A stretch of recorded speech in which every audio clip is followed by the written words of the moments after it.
Ted Cruz was pretty confident yesterday that the new documents would not support President Trump's past suggestions that Cruz's father was connected to the assassin as based on a debunked National Enquirer story. Oh, National Enquirer.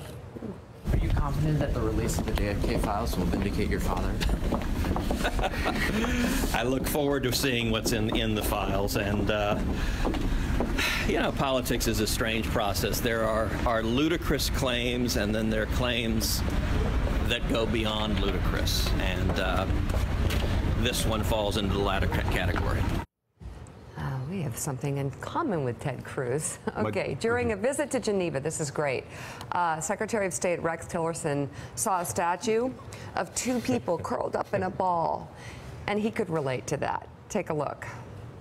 Yes, the mission has changed. He's paying Casey off.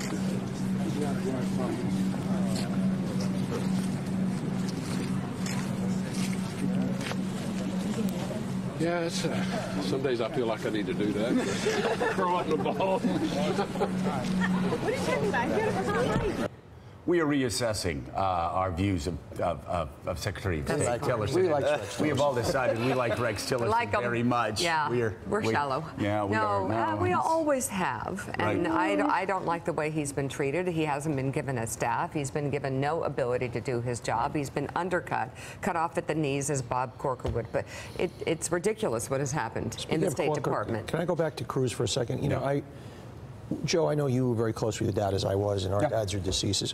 How would you ever cozy up in any form to a man that defamed your deceased father in the most disgusting way? And to me, this is indicative of the cowardice, the spinelessness of all of these characters that will not stand up to Trump. That Ted Cruz, that would be a wart that would never go away. You know, these guys move on. I will tell you, this might be hard for people to believe watching the show, but in politics, I was not all the time forgiving people who had wronged me too quickly. It was very tough. I'd go in, but no memory. My parents, it drove them crazy. My campaign staff. But if you said something about my family, I never forgot it. And you know, there was a case where somebody said something about one of my friends who had passed away. Very powerful person in Washington. I never forgave him, and I never will forgive him for making that family suffer even more.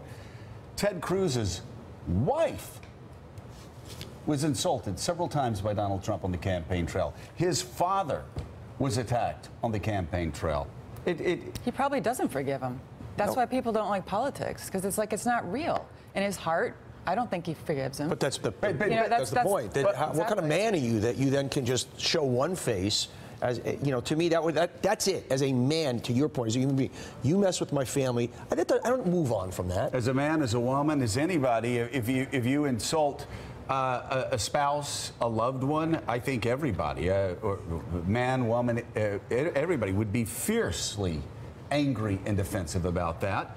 And the fact that Ted Cruz is just on, you know, telling people in an interview yesterday that Bob Corker and Jeff Flake need to shut up and just sort of fall in line with Donald Trump, which is basically what he was saying, is staggering. It's staggering. Ted Cruz should act like a human being and stop acting like a robot, a political robot. His dad was attacked. His wife was attacked. His family was attacked. What more do you need? He was attacked. Women that worked for him were attacked. And yet, President Trump's poll numbers in Texas are still pretty good. Ted Cruz is going to face an election. Right. He is fearful of severing that tie. He is fearful of seeing the Trump base turn against him.